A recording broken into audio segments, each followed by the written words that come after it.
Welcome to Life, Lessons, and Laughter with your host, Glenn Ambrose.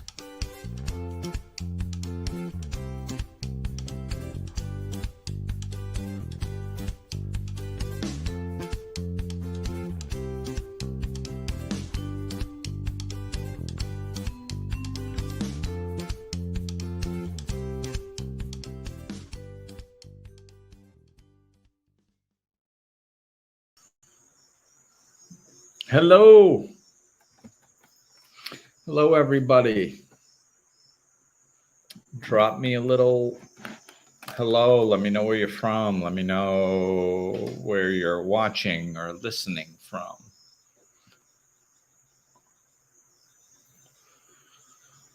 Let's see. Today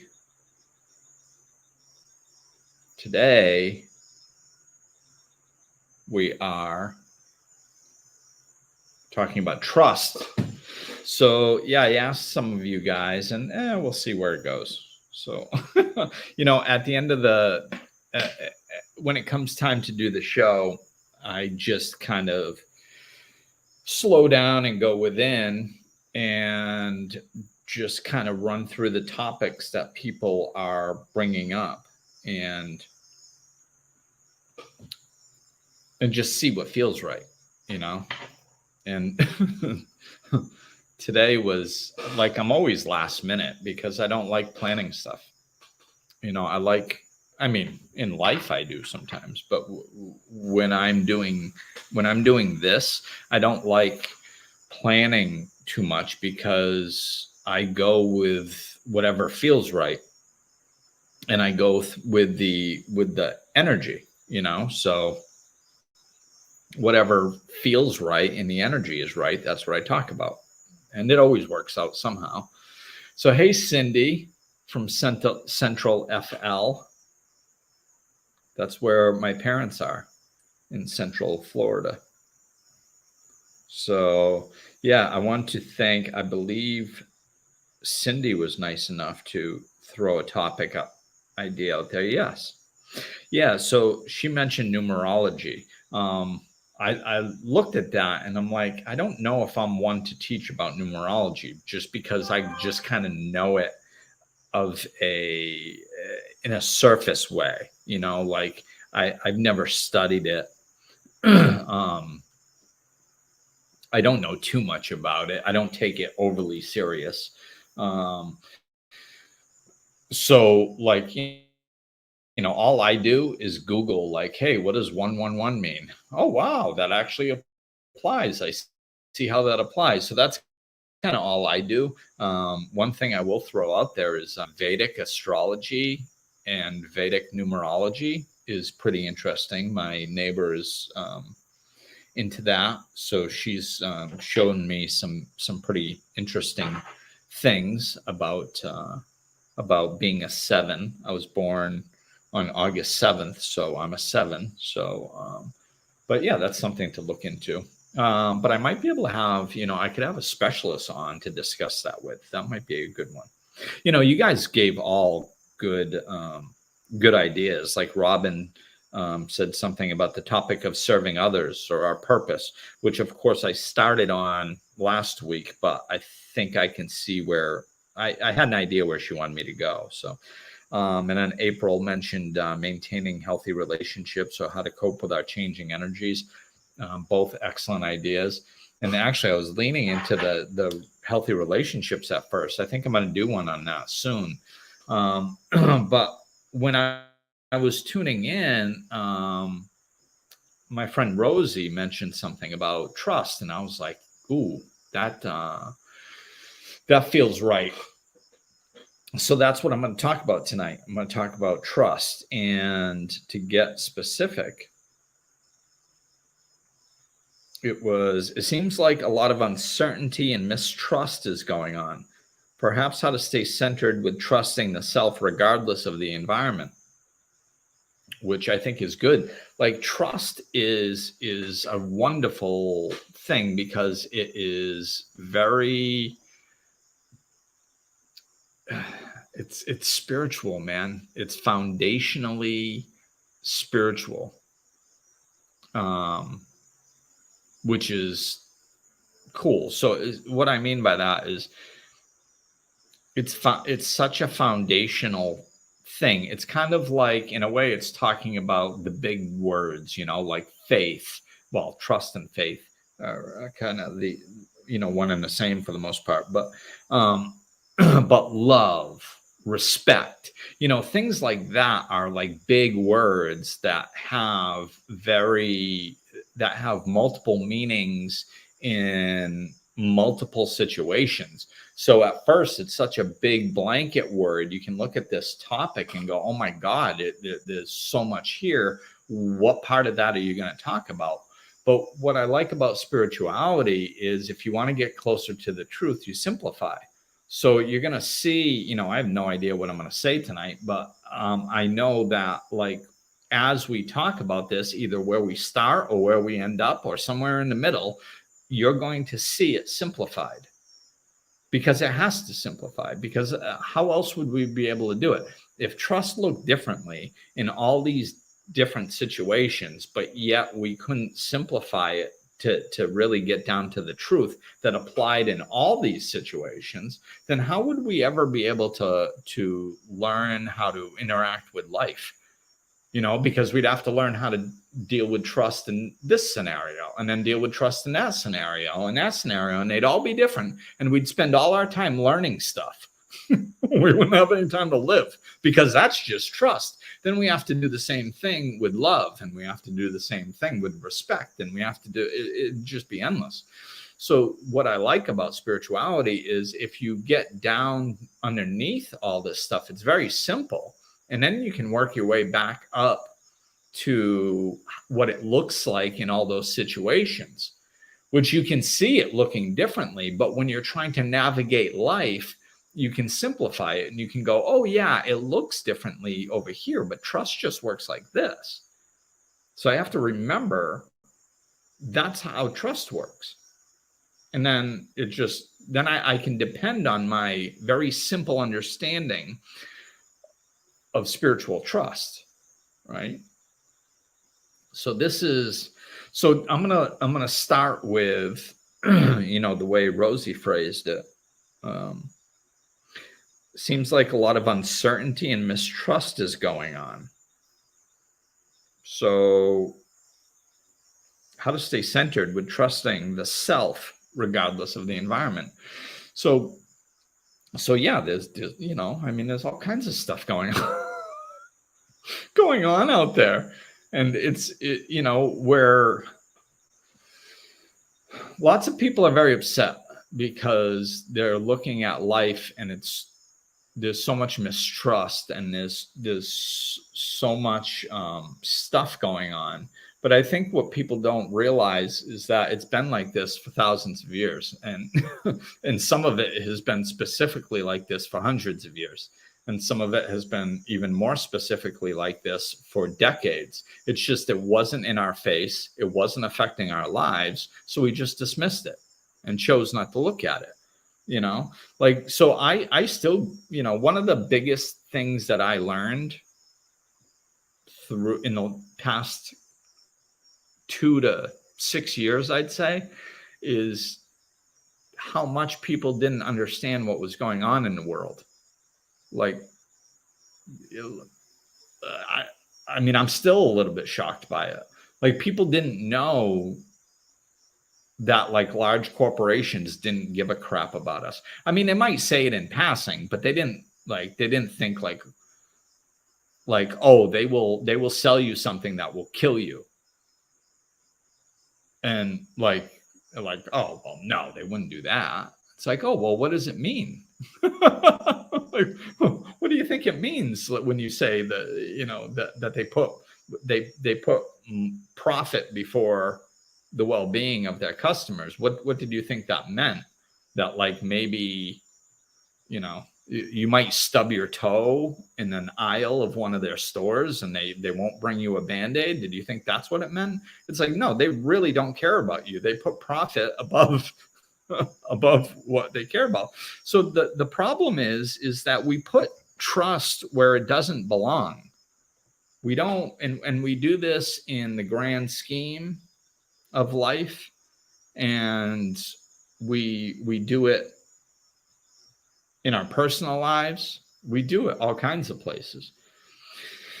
So now, since all these changes are going on in the world, and of course, if you just look at the changes, it gets very scary, and it's like, oh no, bad stuff, But really, what we should be doing is understanding that our eyes are opening. We're actually seeing things how they truly are. Like, the veil is being lifted. We're actually seeing things. And it's not only in a political and business sense, but it's with our neighbors.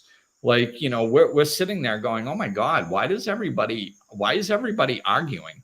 It's like, why is everybody, they've been arguing for the last 50 years. You didn't notice? Like, like when you sit and listen to people character assassinate everybody in the office that you work at, like, that's the same, it's the same energy. Like, we've been attacking each other and separating from each other for years and decades. Like, this has all been going on. So our eyes are just opening to it. So what we need to do is take our eyes off of what we're seeing for a minute, and the whole, like, oh my God, everything's messed up. Like, yeah, okay, it's messed up. Whatever. It's, sorry you didn't know that, but it's been going on for a while. It is. You've been seeing it for years now. The United States has been in a complete melee for at least the last 6-7 years. So I mean, it's time to get over it. Like, stop with the shock attitude, like, oh my God, I can't believe this is happening, and start figuring out what to do with it. And part of that is taking your trust back, and not putting, you should not be putting your trust into entities that have proven to lie to you. So this is what it looks like in the macrocosm. You should not be blindly trusting your government. And you should not be blindly trusting big pharmacy and big business. You shouldn't be blindly trusting those. Now, if you've done research and you feel like choosing to trust them because of the research you've done, fine, then trust them. That's cool. It's your decision. You have the right to choose that. But just, take responsibility for your choice and be like, okay, I'm choosing. And also, it's very important to understand that not everybody's going to choose the same thing that you choose. Like, it's just your perspective. There is no truth. Like, you're just choosing to believe something that you think is probably right. Okay, that's fine. I mean, you can't prove that it is. You don't have a time machine. I'm still getting used to this thing in my head. It's bugging me. But my hair is out of control. It's too long. I can't do anything with it. So we're just choosing. We're making our best guess as to what we want to do with our lives, but we can't, like, what we're doing wrong is really, like, so, like, I shouldn't have said choosing to trust these people. You're not choosing to technically trust these people, because you can't. That would be foolish. You can't trust these people because you don't even know these people. You don't know what their jobs consist of. You don't know how information is trickled down and who makes final decisions and all that stuff. We don't know any of it. So to trust them would be wrong. So what you're doing is you're making your best guess as to what you think is right, which is cool. So then you make your best guess and you go with that.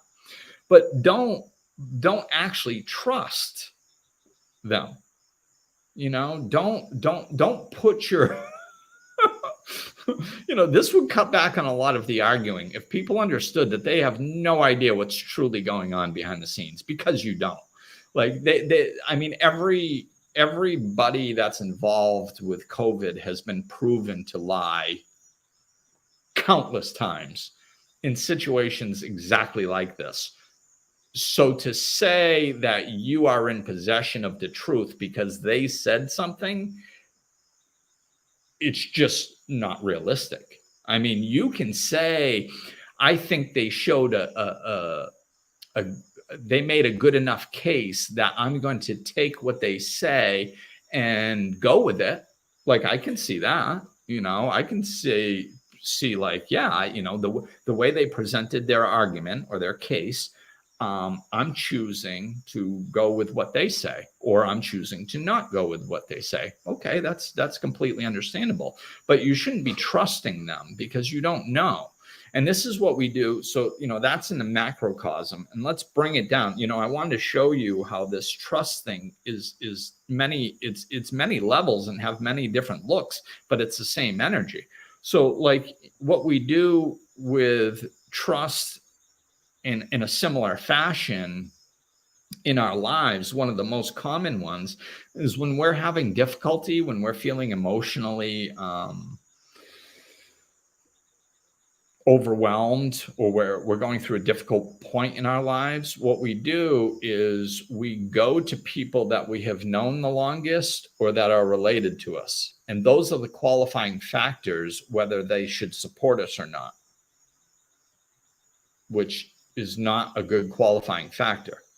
Like, if you're in a vulnerable position, you want help, your heart is open, and you're feeling fragile, and what you do to determine who you're going to go to for help is your qualifying factors are: how long have I known them? Has nothing to do with whether they're capable of helping you or whether they're going to be cautious with your heart.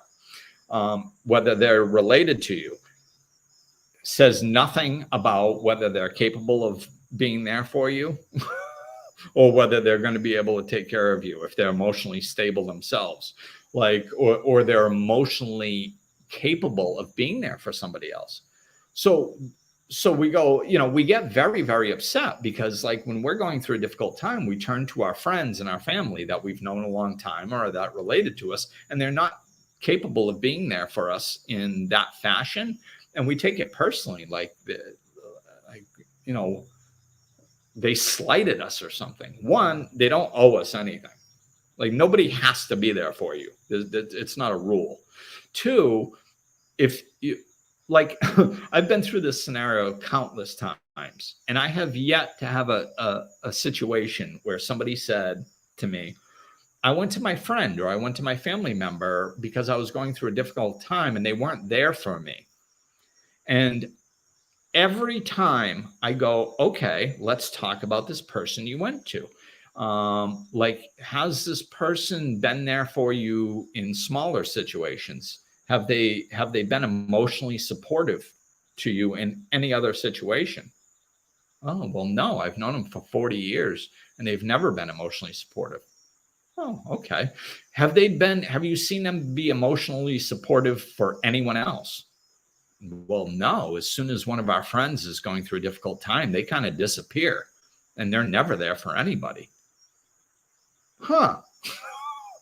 Like, it's when you slow down and ask good qualifying questions. Can I trust this person with my heart? You see, the answer is no. You can't trust them. They're not capable of being emotionally available there for you.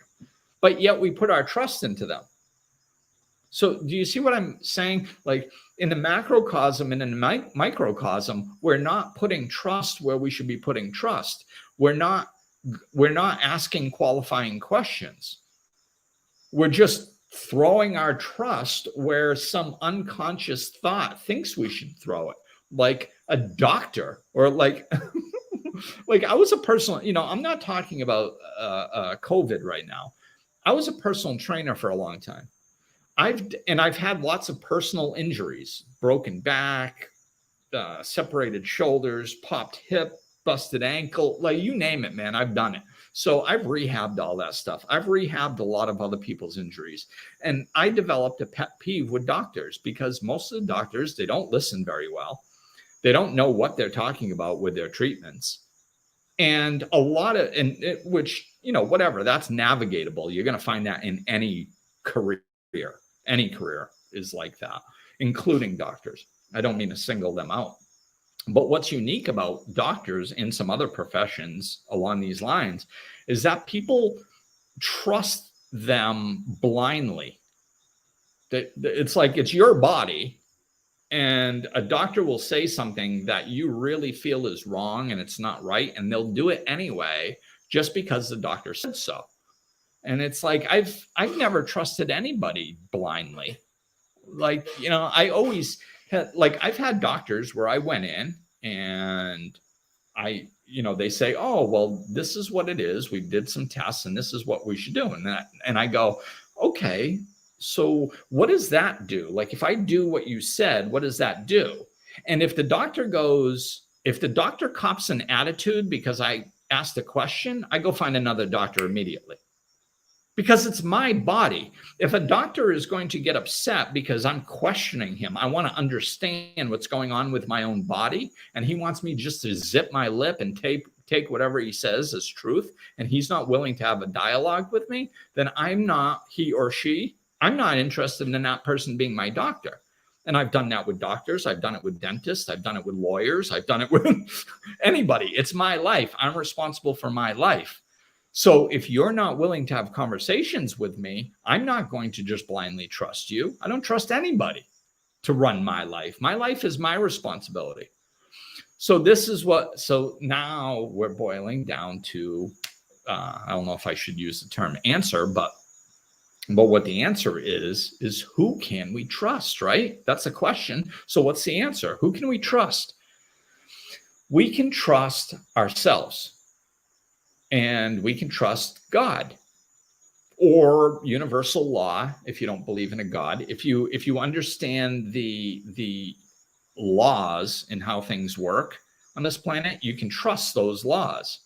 So, but I'm just going to simplify it for this conversation and say, so you're going to have to, if you have a problem like a resentment or an issue with God, or the concept of God, then you need to do one of two things. Either work through that resentment because it's going to block your spiritual growth, or learn how to just, when somebody says the word God or anything like it, you have to learn to reframe that into your own mental perspective as universal law. I did that for years. I had a resentment towards God, the way it was taught to me, being raised Catholic. And I wasn't comfortable with the word God. I am now, but I wasn't years ago. So I would reframe things, because if I didn't reframe things, then I was missing out on all kinds of awesome information that people were teaching. But as soon as they used the word God, my brain would shut off. And then I wouldn't be able to take in the helpful information, right? So I'm probably going to use the word God here, that you can trust, but you can trust in universal law. If you understand the way things work, you can trust in that because it's eternal. Universal law is eternal. God's law is eternal. So if you can trust in something that's eternal because it never changes, that's how you can trust something. The only thing you can truly trust is what doesn't change. How can you trust something that changes? You can't, because it's not going to be the same as it was before. So the only two things that you can truly, fully, all the way trust is yourself and God, because you're going to be with you always. So you can trust yourself. And we need to learn to trust ourselves. We need to learn to trust ourselves in a way that we're going to be able to navigate the changes in this world. That if we come across a situation that we don't like, that we're going to be able to navigate that, make adjustments, tweak things, realign our path and go along. So, we can trust ourselves, and we can trust God or universal law, because it never changes. Anything else, you have to understand that, like, I'm going to bring this into a partner situation because I think it's the most obvious.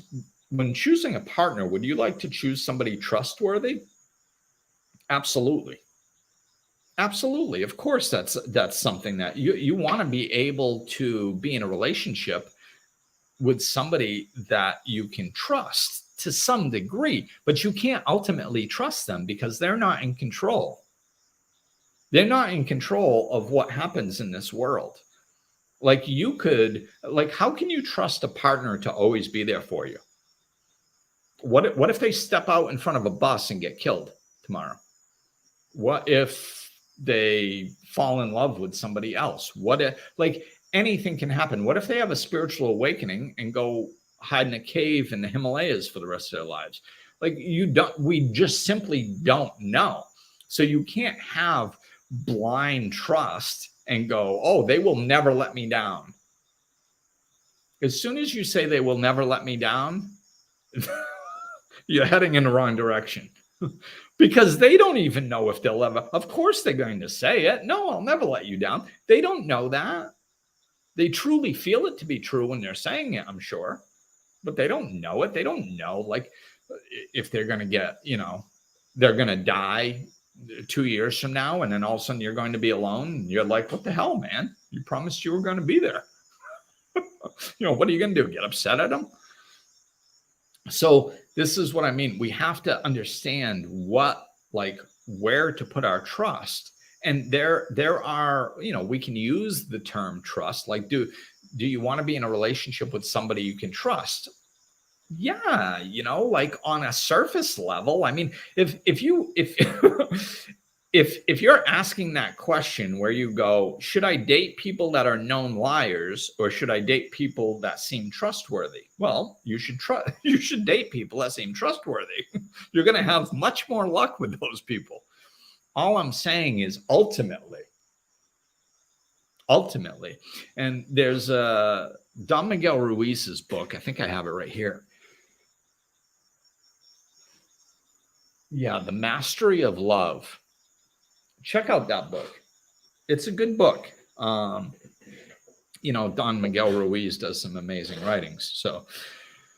But The Mastery of Love is cool because what he teaches in that is how to be responsible for your own life. So he tells this little story, and I'm sure you'll enjoy reading it because this thing's backwards. You guys watching this, don't laugh at me. No, you can laugh at me. I look up and this thing keeps creeping up my head, and I pull down on the wrong side because it's a mirror image that I'm looking at. So everything's backwards. So like I have to really concentrate to pull down on the correct side.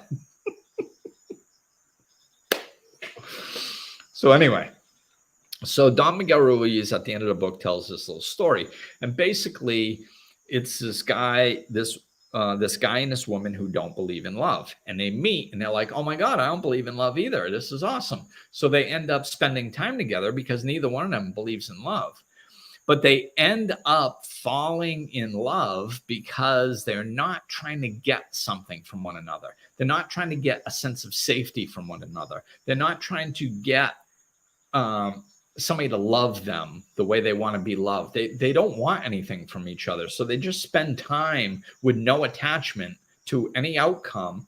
And after a while, they start developing these natural feelings for each other, right? So then they're like, oh my God, we're in love. Holy crap, this is amazing. So the guy, as a gesture, goes out and professes his love to the heavens. And this star comes down, from the sky that represents his love and his happiness, and it turns to glass, and he runs over to her house and he's like, oh my God, sweetheart, I just was professing my love, and this is, I want to give you my happiness, my love and my happiness, and I want to give this to you. And he goes to give it to her, and it drops and smashes on the floor. And the question is, whose fault is that? His trust, his happiness, his love is shattered. Whose fault is it? Is it her fault for dropping it? Or is it his fault for him handing it to her in the first place? So what it is, it's his fault for handing it over to her in the first place. You can never give away responsibility for your own peace, love, and happiness. That all comes from within you. And this is what we forget when we're interacting with this world that we think is so real. And it's only transitory and fleeting. Love comes from within us. So when your partner, when you feel love, when you're around a partner, that's not actually them making you feel loved. That's you recognizing the love inside of you. They are just a good mirror. All love comes from within. All happiness comes from within. So when we put it on somebody else, put it on their table to make us happy or to make us feel loved, we're setting it up for failure, because nobody can ever give us what we need all the time. Only we can do that. So you can, if you have a healthy relationship and you're a self-contained, oh, I love me, I have love coming out of me, I have happiness within me, I have joy, I like who I am and my life, and then you meet somebody else and they like who they are in their life, well, you guys have endless stuff to share. And you'll be sharing that stuff, and the love can grow and expand, and it's beautiful and it's wonderful. But what we can't do is hand our stuff over, because that's what I mean by we can't trust somebody else with our heart. Like we can give our heart to somebody, like not like actually actually give it, but I don't want it to sound like we can't fall in love. And the reason I'm talking about love is it's such an intense concept around trust. You know, how do we trust? So I like to go for the intense feelings of it. But we can't trust somebody else to make us happy. We can't trust that somebody's never going to leave us. We can't trust that. We can't trust that because they don't know. Like I said, I mean, they could get hit by a bus or something. So it's like we can't trust that. What we need to do is be able to open our hearts and love them freely. Love them freely without expecting something from them, without expecting them to make us happy, without expecting them to bring love into our lives. They can't bring love into our lives. If we think they're bringing love into our lives, they're going to fall short at some point, guaranteed. And then you're going to be pissed off because you're like, I trusted you to bring love into my life, and you're not doing it. And you're an asshole. So screw you. This happens. I mean, it might sound a little bit silly, but like most of us have done a version of this. This is what we're doing when we're putting trust in blindly out there and not really understanding what it is. You know, trust is saying that no matter what happens, I'm good. No matter what happens, I'm good. That's trust. No matter what happens, I'm not going anywhere. The only one you can say that to is you. You know, no matter, or God, because it's eternal.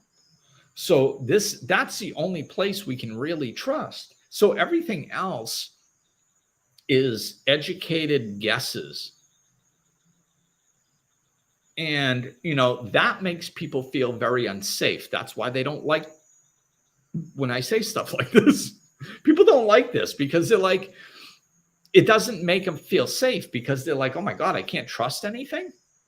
I can't trust the government. I can't trust businesses. I can't trust my job. I can't trust. No, you can't trust any of it.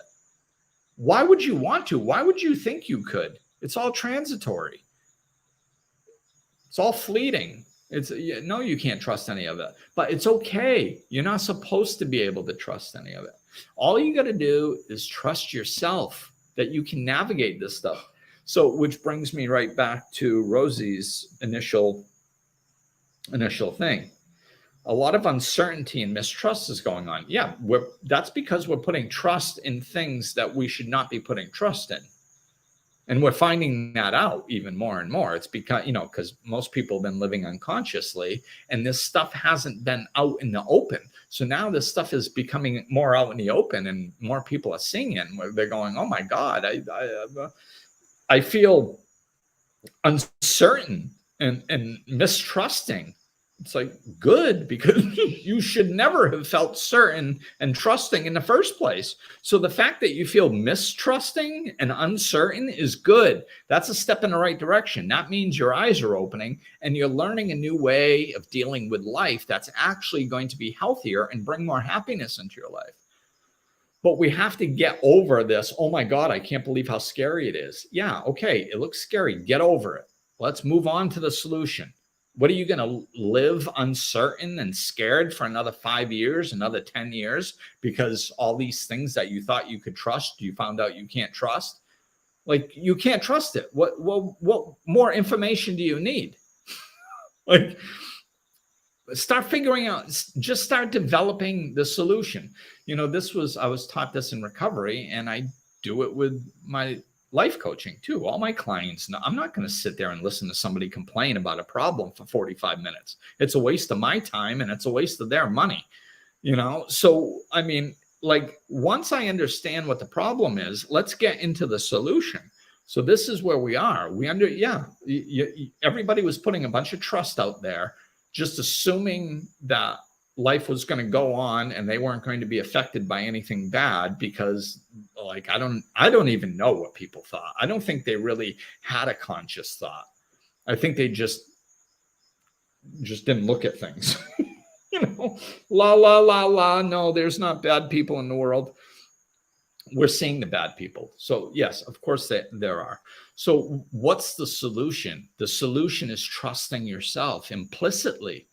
And you can. And it's really easy because everybody listening to this, I bet, has gone through some serious crap in their lives, right? I mean, when you were in it, you were like overwhelmed, going, oh my God, I can't see a way out of this. I don't know. And yet you made it, and this is what's ironic in life. We have it backwards. So we go through all these difficulties, right? So what often happens is, what the general public does when they go through something difficult is, instead of learning to trust themselves and go, wow, I was faced with a very difficult situation and I made it through somehow. That means that when I'm faced with difficult situations, I will make it through. Yay me, I can trust me. I'm awesome. I'm better than I thought I was. I'm stronger than I thought I was. This is awesome. And then if most people adopted that way of thinking, things would go much better, right? But most people don't do that. What they do is, once they make it through a difficult experience, they go, oh my God, that was horrible. I hate how that was. I really don't want to experience that again. And they spend all their energy trying to prevent bad stuff from happening in their lives. That's what they do. They're just like, oh, well, I got, I'm not even getting an example. I was going to give an example, but it was a really horrible one, so I'm not even going to give it. But you go through this, like, really, like, let's just say, I'll use a relationship. So somebody gets in this relationship, they get married. The person turns out not to be who they thought they were. They get divorced. It's ugly for a little while. They get over it. They move on with their life. And then they're like, I'm never getting married again. Like, there's a problem with marriage. Like, the problem wasn't marriage. The problem was you picking somebody to marry that you shouldn't have picked. That was the problem. So why don't you just learn to pick better? And I'm not saying that you have to run out and get married. Maybe you take a little longer time to get to know somebody a little bit better, so you make a better choice. But I mean, if you just need to trust yourself. You don't have to trust the other people. And actually, I'm going to stay on the line with picking a partner, because this was one of the ways that I learned this. Like, dating when you get older, because our minds have experienced these difficult situations, and it has a tendency to do that, dating can be difficult. And when dating got easy for me was when I realized I didn't have to try to figure out the other person. Like, because when we're dating, most people, especially adults, that's what they're doing. They're trying to figure out if this person is right for them or not. And when you give your brain a problem, it looks for the solution. So you're sitting there and like me having a history of alcoholism when I was younger. People will come to me and they'll be like, oh, so I'm dating. So this guy, like, had way too much to drink. So, I talked to him after and he was like, oh, I'm so sorry. It was a one-time thing. Should I break up with him? And I'm like, no.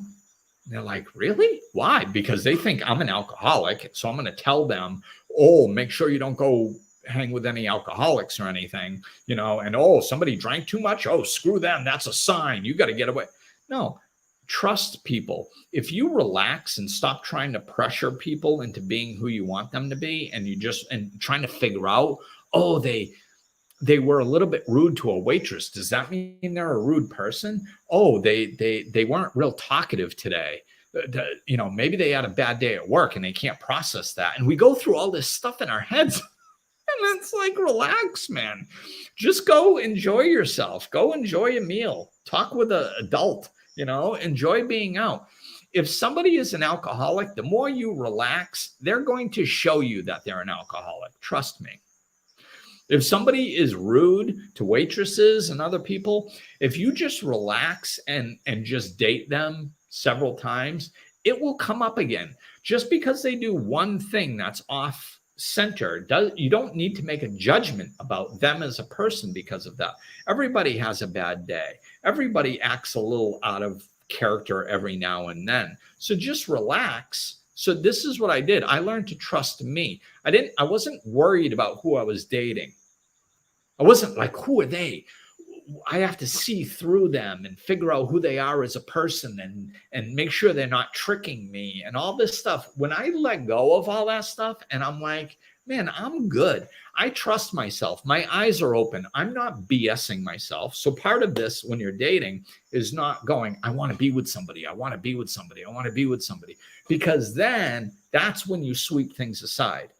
That's why most people get fooled when they're dating. And they end up dating or marrying bad people, we'll just say, to simplify. The reason they do that is because they want the relationship to work out so bad that they just dismiss obvious things that are being played out over and over and over. If they were just relaxed, they would see those things. They'd be like, oh, this guy's rude to the waitress. And he's rude again. And he's rude to the mailman. And he's rude all the time. I'm going to get rid of this guy. And that's what would happen if you're relaxed and you're just paying attention. But the reason people get fooled is because they're looking for somebody they can trust and they want it to work. So they're going like, oh, I hope he's the right one for me. Oh, he was rude to a waitress. Hey, and they rationalize for him. Oh, everybody has a bad day. And then they're rude to somebody else and they go, hey, you were rude to two people. And the person goes, oh, well, they were asking for it. Yeah, you're right. And they just rationalize stuff away because they want the relationship to work so badly that they don't see things what they are. But if you're just relaxed and you're paying attention, you can see very clearly who people are. They show you. People show you who they are all the time, especially the more relaxed you are. The less judgmental you are and the more relaxed you are, the more people show you who they are. I see who people are all the time because I'm not judging them. If I'm just sitting back, just enjoying myself, having a dinner with somebody, and they act rude and I don't react to it, I'm just like, well, whatever. Maybe they're having a bad day, whatever. And I just go on, and then all of a sudden they're rude again. I go, wow, twice, whatever. And they're rude again and again. I go, wow, well, this person's rude. And I just see it for what it is. It's very simple. So things get much easier when you trust yourself. So I trust myself. I know that if somebody is dysfunctional in some way, I'll just spend time with them and I'll see it. I trust myself. That's why I don't have to try to protect myself from other people or other situations. So this is kind of, now we can blow it back up into a grander thing. Okay. Hey, talking about numbers, my clicker, as I was just shifting gears there, it went 4, 4, 4, 4, 4. It was all fours. That was cool. It's like my little timer thing. Anyway. So when we're spending our time putting, trying to figure out who to trust and all this stuff, and how to navigate these things, and what we're trying to do is we're trying to navigate circumstances to try to not be fooled. And what we're doing is we're giving our power away. We're saying, I have to try to control external people, I have to try to control external circumstances, because if I'm able to control them, then I'll be safe. But you can't control all that stuff. You can't control other people. You can't control circumstances. All you can control is yourself. So if you learn to trust in that, and then you can just sit back, and then when you have trust in yourself, you see things much more clearly for what they are. You're like, oh, well, that because like I said, you're not rationalizing, you're not coming from a needy wanting, I want to feel safe, I want to trust in something. That's when you actually fall for lies, is when you're trying to feel safe. You're unconscious, you don't know you're doing it, but you're looking for things to put your trust in. You're looking for things to make you feel safe outside of you, and there isn't anything. So you shouldn't feel safe by the circumstances, because the circumstances will change, even if you get it right. Every once in a while, we get it right, and we think we're genius. We figured out the secret of life because we're right a few times consistently. Ooh, that's just luck. You're going to be right sometimes. Well, what we need to do is trust ourselves that we're going to be okay. Like it blew my mind how many spiritual people freaked out when Donald Trump got into office. They absolutely lost their minds.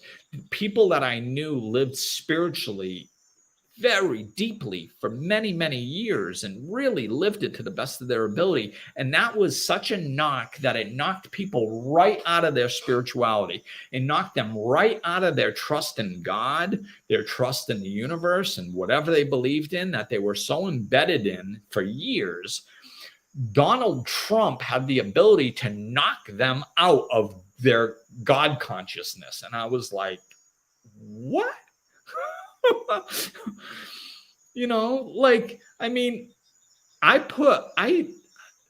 wasn't freaked out. Like, I'm not a Trump fan, but I wasn't freaked out when he got into office. I was a little bit like, wow, he might be able to do some damage here, but whatever. I'm eternal. Like, I put more trust in God than I do in anybody in any elected office or anybody, period. So that's where I find my safety. It's the only place we can find safety. That's where we can put our trust in God and in ourselves, and don't lose that for anything. So you don't have to try to figure out what's going on with COVID, or you don't have to figure out who's lying to you and who's not, or you don't have to figure out what president you're going to elect next. Like, all that stuff, you can do it. Like, you can make educated guesses, and you can try to live your life to the best of your ability with these decisions you make. Of course, if you're going to vote, of course you want to look into the candidates and vote for the person that you think is going to represent your interests the best. Of course you want to do that. So go ahead, do that. But don't act like the whole world is going to end and your soul is going to go to hell because somebody that you didn't like got into office. Lighten up, man. We've been dealing with crooked politicians for thousands of years. Since the beginning of civilization, we've had crooked politicians. So this is nothing new. If you're still losing your mind over a crooked politician, like, it's time to get a reality check. This has been going on forever. And I'm not saying don't do anything. If you want to go vote or rally or do whatever else, do a petition or whatever, if you want to go do something, go do it. But don't Like, don't let it lose your peace. This is what it's all about. We cannot allow anything to take away our peace. Our peace has to be primary, and it cannot be based on external circumstances ever. It can't be based on what our children do. It can't be based on what our spouse does or what our parents say to us or what the loose-lipped cashier said or anybody else. Like, we can't place that our own happiness and safety in the hands of external circumstances and expect to have it. So this is we need to go within. It's always going within. We don't have to have the right people in office to experience peace in our heart. That doesn't do it. Look, and there are really wonderful living examples of this. To me, two of them are, Bishop Desmond Tutu, who just passed away, and the Dalai Lama. Like, their most recent book, I can't remember, I think The Book of Joy, maybe. But they did a book together, a few years ago, I think. And they have other good books too. But that book was really cool because what it did was it showed how these two people who have enormous responsibility on their shoulders from a political sense and a spiritual sense, they have many followers that look to them, right? They're leaders. And the groups of people that they are leaders of have experienced enormous atrocities, just mass killing and just enormous atrocities. And they are two of the happiest people I've ever seen. And what that does is it gives us a formula. Because one of the things that confuses people is they think that if they're not upset about something, that means that they approve of it. Okay, so I'm going to say that again. Slow down and see where this fits in your life.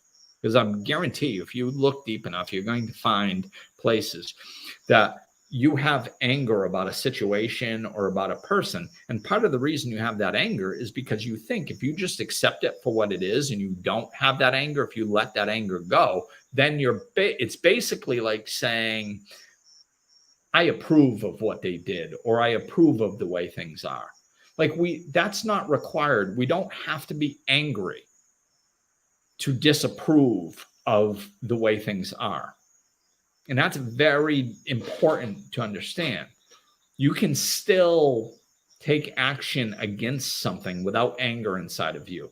You can still accept reality for what it is without approving of it. Like, I don't approve of on a global scale, I don't approve of much, to be honest with you. I think just about every area of our lives need adjusting. I don't think we're doing, I mean, there's plenty of, I don't mean that to sound as bad as it is. There's many people spotted all around the globe that are doing amazing, wonderful things. And it's kind of like a grassroots movement. And more people are joining them and looking for healthier ways of being and interacting with the earth and all kinds of stuff. Every topic you can imagine. There are people on the planet already living in a healthy, more loving, beneficial, wonderful way. So the solutions are already in place. So if something's really bothering you, there is somebody out there that's living in the solution. Go look for it. I guarantee you'll find it. So I have plenty of hope. But what I'm saying is on a mass scale, most of the general population of the world is still unconscious. So therefore, most of the way we do things is dysfunctional. It's dysfunctional. So, but that doesn't mean that I don't have peace in my heart. That doesn't mean I can't experience joy and really just walk in that energy most of the time. So we don't have, our external circumstances don't have to be a certain way for us to be at peace. We can be at peace and still not like some of the things that are going on. And if we feel moved to, we can take action to try to change those things. Sometimes, like, I've said this before, like, I've really leaned into taking action on, well, looked into it and said, hey, what should I do about these situations many times over the years? And every time I look into it, it's like, Glenn, that's not your role. Your role is to teach people these different ways of looking at things. That's what you do. So no, you're not supposed to be out there doing this other stuff on the front line, because it's just, I just wouldn't, I wouldn't jive well out there for many reasons. So, but we all have our roles. I can support people that are out on the front lines and make sure they stay in the right energy while they're doing what they're doing. But I'm not going to go jump out there on the front line, because that's not my role. Not everybody's supposed to be on the front line. It takes many different layers. So let's see what else is coming as I wrap this up. Well, let me just see that initial statement from Rosie. Yeah, it seems like a lot of uncertainty and mistrust is going on, right? So I think I addressed that pretty good. Yeah, there's tons of uncertainty. And the problem is we don't think that we're supposed to be uncertain. All suffering is resistance to what is. Universal law has always been true, will always be true. This is something you can hang your hat on. Even if you're not spiritual or religious, you can hang your hat on that. If you are suffering emotionally about something, the reason you are suffering, at least 90% of the suffering, if not all of it, is because you are resisting the reality of the situation. You are resisting it. And the resistance is what's causing all the emotional suffering. Okay? So the fact that there is uncertainty in the world, that doesn't cause suffering. When you think there shouldn't be uncertainty in the world, that's what causes suffering. Because the fact that there's no certainty in the world, that's just a fact. It's always been like that. We're in an ever-changing reality, like I mentioned. So you were never supposed to think that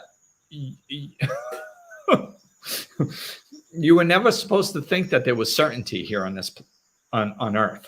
You were never, the fact that you thought you did, that was your mistake. So now that it's becoming more obvious that there's uncertainty in the world, that's good. That means that you're one step closer to your eyes opening, going, oh, there's uncertainty in the world. Oh, that makes me feel scared and fearful. Well, sure, that's your initial reaction, understandable. But what can you do about it? Well, you can look at it and go, oh, it was my mistake.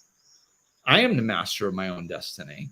I was looking at things expecting there to be certainty in an ever-changing reality, which is literally impossible. My bad.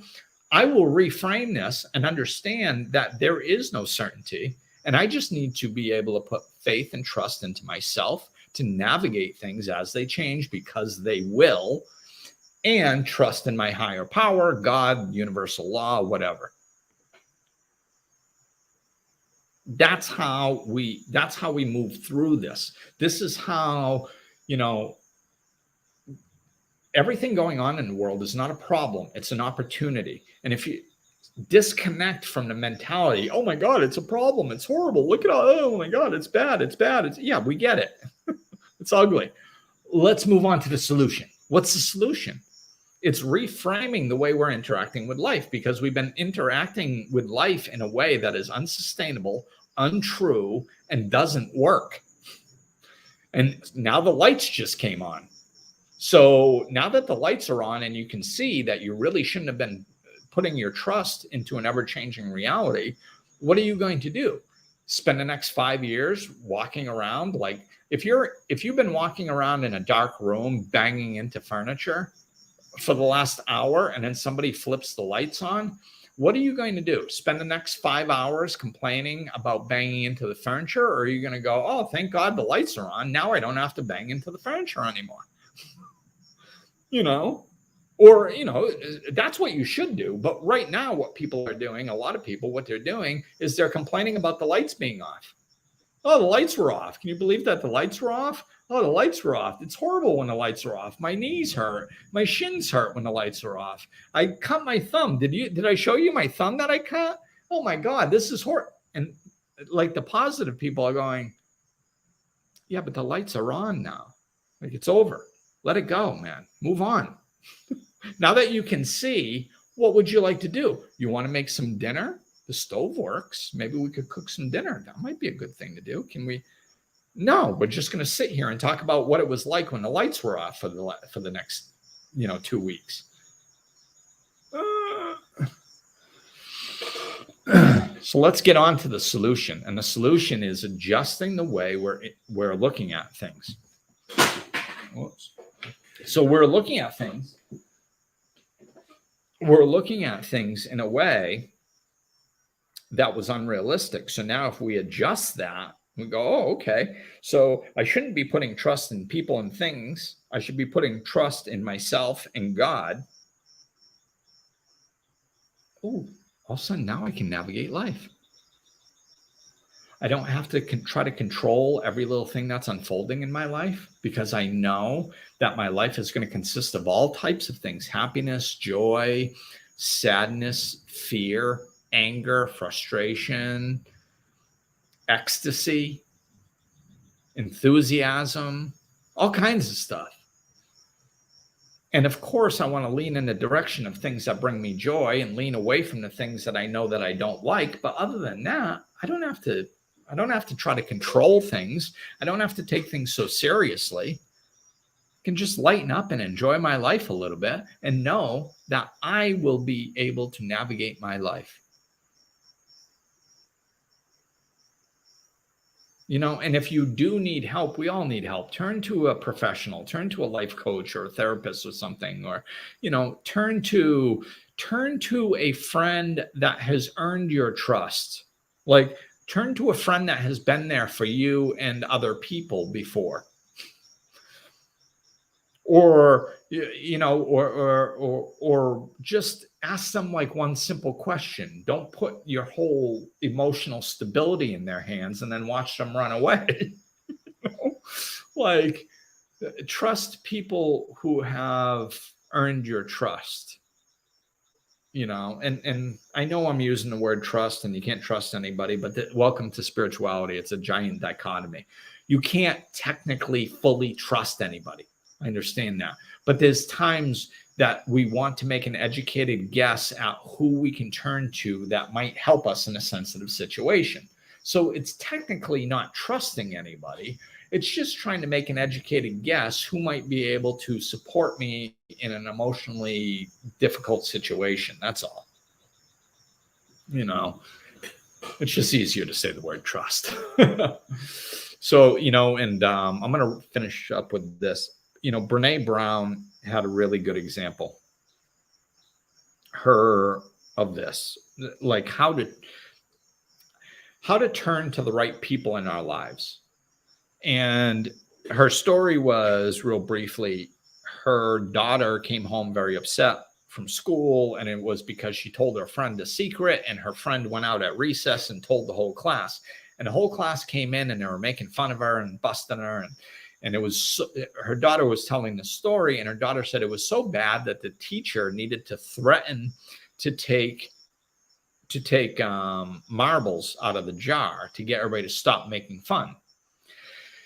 And so she's like, wait, what's the jar with marbles? And she said, well, when anybody does something nice or holds up the values of the class, like being loving and kind or whatever, that she puts a marble in the jar. And once we fill up the marble, then we get a pizza party. So she goes, okay, so this is a good example of how people can earn the right to hear your story, earn the right to be there for you, earn the right to see what is in your heart in vulnerable moments. Is like, pay attention. Just keep your eyes open and pay attention. And sure, you can risk a little small thing.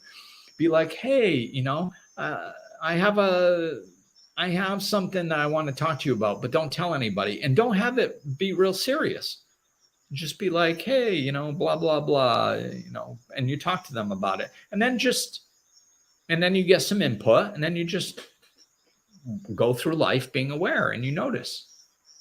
Did they tell anybody? Did it come back to you and you found out that they told, well, that's a person that you can't trust?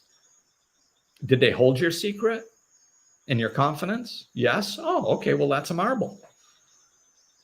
So like, this is how we can notice if we just pay attention. And when we have a friend in our life, just turn to them with little things here and there and just see how they respond. You don't have to judge them. Not everybody is capable of being there for us emotionally. That's the point. It's like, there's nothing wrong with family, and there's nothing wrong with friends that we've known for 40 years. It just doesn't make them qualified to be there for us emotionally. Some people are capable of doing that, and some people aren't. So when we're trying to make an educated guess who we can open up our hearts to, we have to pay attention to that stuff. This is something interesting. Somebody just did it to me, like, I don't know, like a week or two ago, I think, maybe less. I hear it fairly often when I meet somebody, and a lot of times it's a client, but sometimes it's not. People will say to me, like, I knew I could trust you very quickly. And it's why do they know that? I haven't really done anything yet, right? It's because I'm coming from love. And if they're open, they can sense that. You can sense when people are coming from love. You can sense when people are open. We can read energy way better than we realize. And when do you get really good at reading energy? When you trust yourself. When you start paying attention, and when you start depending on yourself, and you start going within and you go, how do I feel about this? That's when you get better and better at reading energy and paying attention to it. And you can pick up on who you can trust a lot quicker than you realize. This is what I mean. It's like, the adding the marble in the jar is a wonderful story and metaphor for doing it. But I don't want it to sound like it takes forever to do this. It's just like the dating example I was giving. If your eyes are open, you're going to see this. Like, you're going to see more than you think you're going to see. We get fooled when we don't trust ourselves. We get fooled when our eyes aren't open, when we're rationalizing reality away to try to get what we want. Just relax, keep your eyes open, and you can trust your feelings a lot more than you realize. So there. So I'm gonna look at my comments a little. I've been kind of glancing at them already, but oh yeah, and these people that keep commenting on YouTube, whatever. I mean, I guess I'm getting more popular because it's happening more often.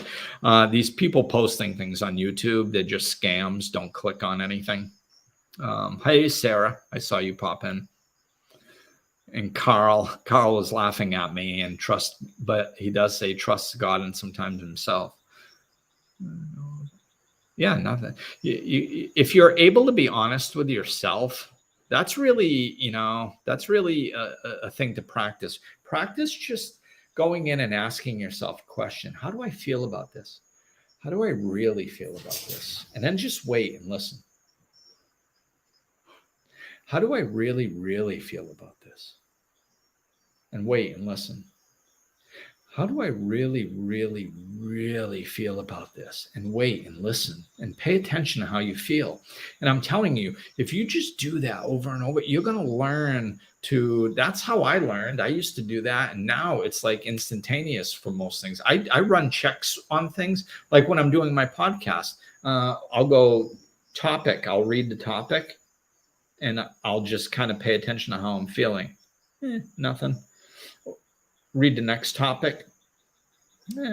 A little twinge. Maybe that one. I felt a little twinge. Read the next topic. Oh.